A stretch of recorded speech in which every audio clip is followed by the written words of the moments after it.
Welcome to Prema's vlog. இன்னைக்கு என்ன பார்க்க போகிறோம்னா, செம்பருத்தி பூ வச்சு ஒரு டீ போட போகிறேன். அந்த டீக்கு எங்கள் வீட்டில் செம்பருத்தி பூ ஒரு 3 பூ வந்திருக்கு. நான் தொட்டியில் வச்சு வளர்க்குறேன். மாடியில் இருக்கோம், அதனால் தொட்டியில் வச்சு வளர்க்குறேன். ஒரு 3 பூ வந்திருக்கு. அந்த 3 பூவையும் பறித்து ஒரு டீ போட போகிறேன். அந்த டீ எப்படி போடுறது அப்படின்னு சொல்லிட்டு பாருங்கள்.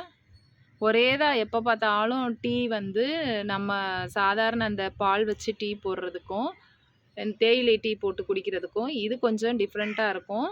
டெய்லி அதே குடிச்சிக்கிட்டே இருக்காமல் இது கொஞ்சம் குடித்தா ஹெல்த்துக்கு நல்லதுன்னு சொல்கிறாங்க. நம்ம இந்த டீயும் போட்டு குடிக்கலாம் ஒரு நாளைக்கு. நீங்களும் குடிச்சு பாருங்கள். நான் எப்படி போடுறேன் டீன்னு பாருங்கள். வாங்க பறிச்சுட்டு வரலாம். இப்போ இந்த 3 பூவையும் பறிச்சுக்கிடலாம். 3 பூ பறிச்சுட்டு வந்திருக்கேன். எப்படி டீ போடுறேன்னு சொல்லிட்டு காமிக்கிறேன், வாங்க பார்க்கலாம்.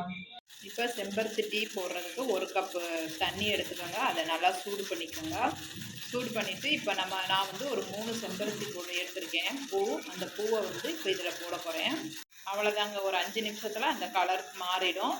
மாறினோடனே அந்த சாரெல்லாம் தண்ணியில் இறங்கிடும். இறங்கினோடனே நீங்கள் அதை வடிகட்டி தேன் கலந்து சாப்பிட்லாம், இல்லை அப்படியே கூட குடிச்சிக்கலாம்.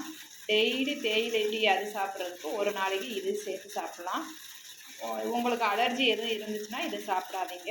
இல்லை நீங்கள் எந்த ஒரு ஃபுட்டு மாற்றுறதா இருந்தாலும் உங்கள் ஃபேமிலி டாக்டர்ஸ்கிட்ட ஒரு தடவை கன்சல்ட் பண்ணிவிட்டு அதுக்கப்புறம் நீங்கள் எடுத்துக்கோங்க. ஒரு 5 மினிட்ஸில் நல்லா கலர் சேஞ்ச் ஆகிடுச்சு. நீங்கள் வேணால் இதோட ஹனி சேர்த்துக்கலாம், இல்லை அப்படியே கூட குடிச்சுக்கலாம். டீ ரெடி ஆயிடுச்சு. நான் குடிக்க போகிறேன்.